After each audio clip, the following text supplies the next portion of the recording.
जय जय भगवती सुपादेवी देउराली कि माई अर्घा खाँची देव भूमिलाई तिम्रो शक्ति खोजेर नपाई जय जय भगवती सुपादेवी देउराली कि माई।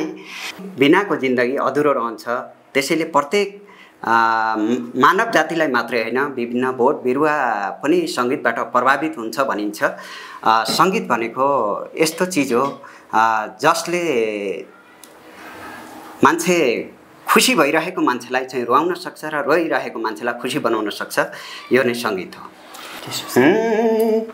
छोटो छोटो कटो लाउने छक्कै तिग्रा देखाउने छोटो छोटो कटो लाउने छक्कै तिग्रा देखाउने आजकलका केटीलाई कसले भेटाउने पिन्जा खान्छे रे खान्ने समस्या तिम्री छोरीको सधैँ तमासा पिन्जा खान्छे रे खान्ने समस्या तिम्री छोरीको सधैँ तमासा तिम्री छोरीको सधैँ तमासा।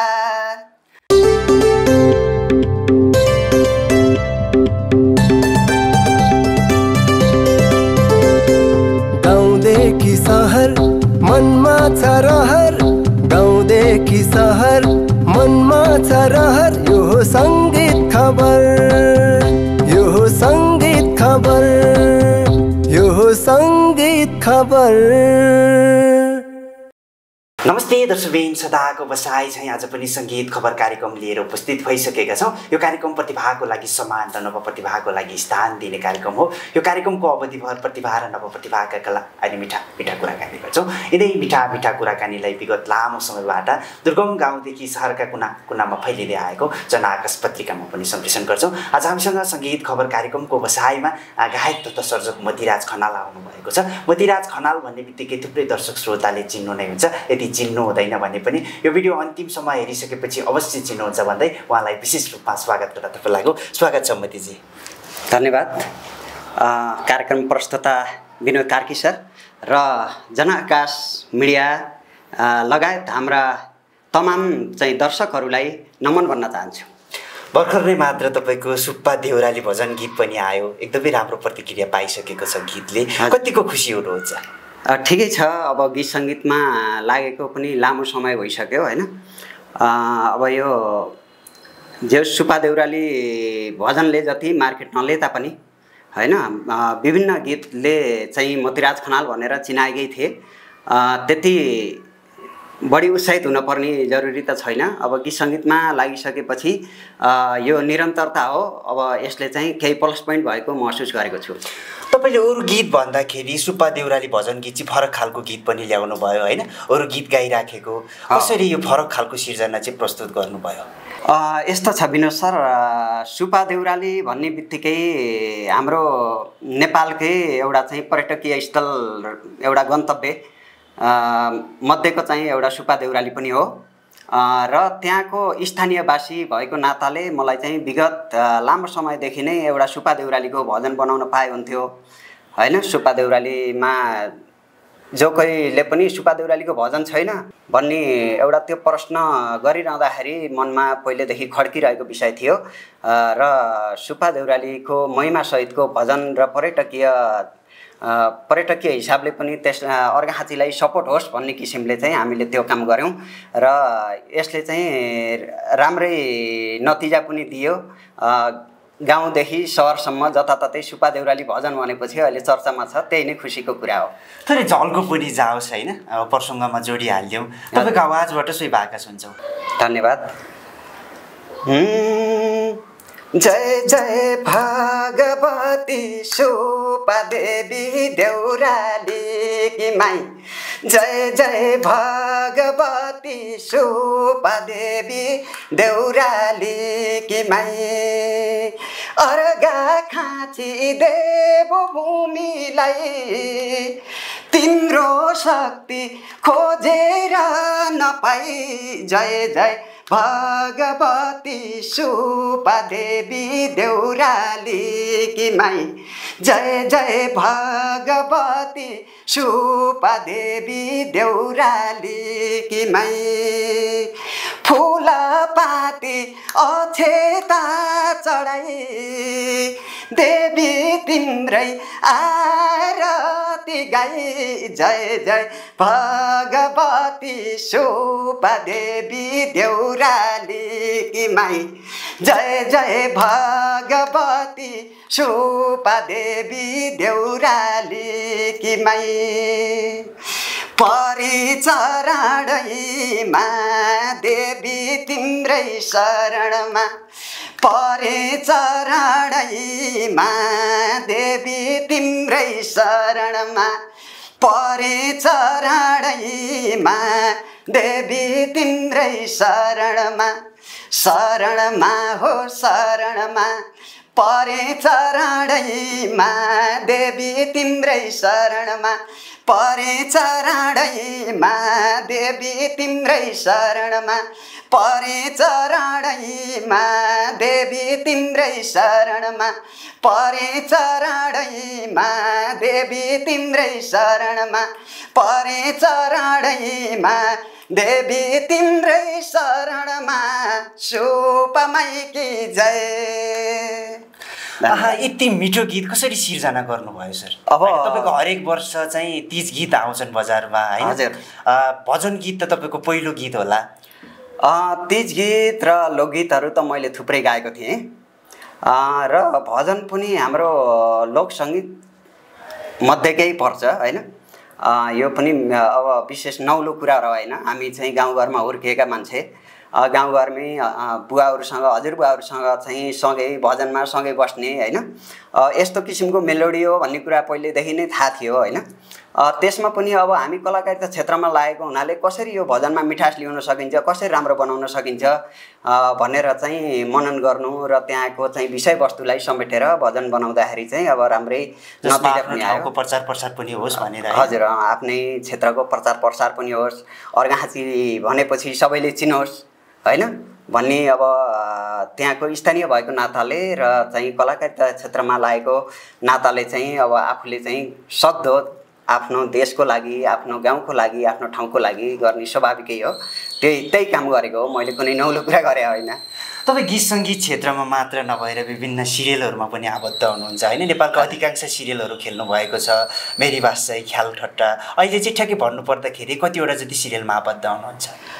अहिले ठ्याक्कै भन्दाखेरि अब त्यति सिरियल कर्मी भनेरै त मैले अहिलेसम्म खासै कुराकानी गरेका छैन। अहिले ख्याल ठट्टा भन्ने सिरियल जुन चाहिँ निर्देशक सुरज खनालले निर्माण गरिरहनु भएको छ त्यसमा जोडिएको छु र विभिन्न सिरियलहरू हामी आफै साथीभाइहरू मिलेर पनि गऱ्यौँ। आलु, छिमेकी होइन, त्यसपछि गएर हाम्रो 12 मासे सिरियल शिवराज शर्माजीको होइन, अनि अरू विभिन्न सिरियलमा कहिलेकाहीँ फाटोफुटो काम गरिन्छ। अहिले चाहिँ केही समयदेखि ख्याल ठट्टामा चाहिँ जान थालेको छु। गीत सङ्गीत क्षेत्र र कलाकारिता क्षेत्रमा लामो समय लागेर होइन, दारी फुलिसक्यो, कपाल फुलिसक्यो होइन, अहिले पनि त्यो जोस जाँगर उत्तिकै नै छ। यो कसरी सम्भव भयो सर? अब त्यति साह्रै जोस जाँगरिलो मान्छे त होइन, अलि अल्छी नै छु म होइन। अब केही साथीहरूले महिनामै 2-3वटा गीत निकालिरहनु भएको छ बजारमा। हामी चाहिँ फाटोफुट्ट 2-3 महिनामा, अब 5-6 महिनामा, वर्ष दिनमा होइन, त्यति धेरै जाँगर गरे जस्तो त लाग्दैन। तथापि चाहिँ अब आफ्नो क्षेत्र परेको हुनाले केही गर्नुपर्छ भन्ने मनमा छ, त्यसैको निरन्तरता हो भन्छु। तपाईँको गीत सङ्गीत क्षेत्र होइन, कलाकारिता क्षेत्रमा त अझै पनि जोस जाँगर छ होइन? अझै पनि भ्याइ नभ्याइ नै छ होइन? कति सिरियलहरूमा जानुहुन्छ हजुर, तरुनी जिस्काउन होइन, त्यो जोस जाँगर चाहिँ कतिको छ अहिले यो उमेरमा?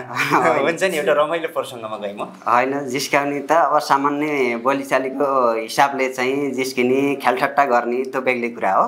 तर त्यस्तो सिरियसली चाहिँ जिस्काउने भनेर चाहिँ त्यसरी लागिँदैन। भनिसकेपछि यो उमेरमा पनि जिस्काउन चाहिँ छोडिन्न होइन, त्यसरी जिस्काइँदैन।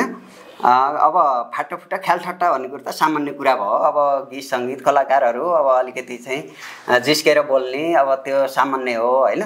तर त्यसलाई चाहिँ नेगेटिभ रूपमा लिनु भएन, पोजिटिभ रूपमा हामी चाहिँ अब सकारात्मक रूपमै चाहिँ लिनुपर्छ। त्यस्तो नराम्रो दृष्टिकोणले चाहिँ कसैलाई जिस्काउँदा पनि जिस्काउँदैनौँ, आँखा पनि लगाउँदैनौँ होइन। हामी चाहिँ त्यही नै भन्छु म। आज हामी विशेष गरी सङ्गीत खबर कार्यक्रमको बसाइमा छौँ होइन। आफैमा गायक, आफैमा सर्जक हुनुहुन्छ। पछिल्लो समय धेरै गीतहरू पनि बजारमा ल्याउनु भएको छ। तपाईँको आवाजबाट एउटा भाका सुन्छौँ, भाकापछि विशेष कुराकानीमा जोडिने नै छौँ।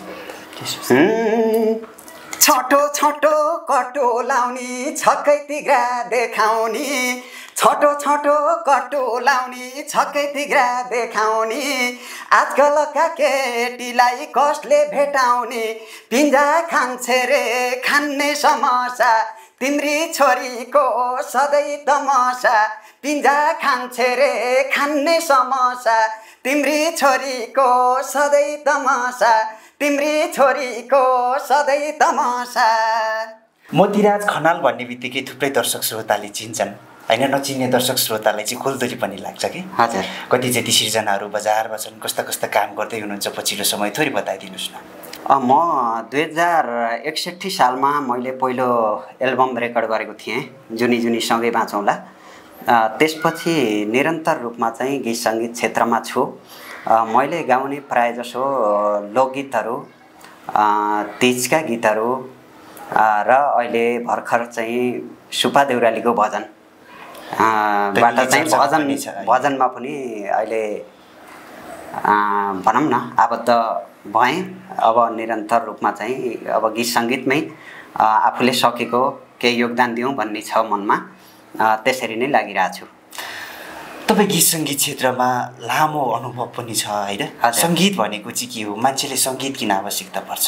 सङ्गीत भनिसकेपछि जो कोहीलाई पनि सङ्गीतले नछुने मान्छे कमै हुन्छन्। सङ्गीत भनेको एउटा चाहिँ यस्तो चिज हो जसले चाहिँ दुःखमा पनि भुलाउँछ, दुःख भुलाउने पनि सङ्गीत हो, अनि गएर खुसीमा चाहिँ खुसी साट्ने पनि सङ्गीत हो। सङ्गीत बिनाको जिन्दगी अधुरो रहन्छ। त्यसैले प्रत्येक मानव जातिलाई मात्रै होइन, विभिन्न बोट बिरुवा पनि सङ्गीतबाट प्रभावित हुन्छ भनिन्छ। सङ्गीत भनेको यस्तो चिज हो जसले मान्छे खुसी भइरहेको मान्छेलाई चाहिँ रुवाउन सक्छ र रोइरहेको मान्छेलाई खुसी बनाउन सक्छ। यो नै सङ्गीत हो। तपाईँको आवाजबाट फेरि पनि एउटा भाका सुन्छौँ। विशेष गरी आज हामी सङ्गीत खबर कार्यक्रमको बसाइमा छौँ। धन्यवाद। म आफ्नै पैसाको बिटो भन्ने लगभग 4 वर्ष अगाडि बजारमा ल्याएको थिएँ, त्यही गुनगुनाएर सुनाउन चाहन्छु। सोना चाँदी हिरा मोती पैतलाको धुलो, सोना चाँदी हिरा मोती पैतलाको धुलो, यो संसारमा सबैभन्दा माया रहेछ ठुलो, माया रहेछ ठुलो।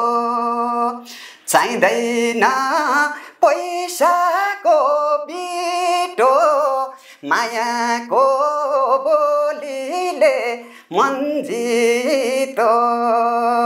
चाहिँदैन पैसाको बिटो, मायाको बोलीले मन जितो, मायाको बोलीले मन जितो।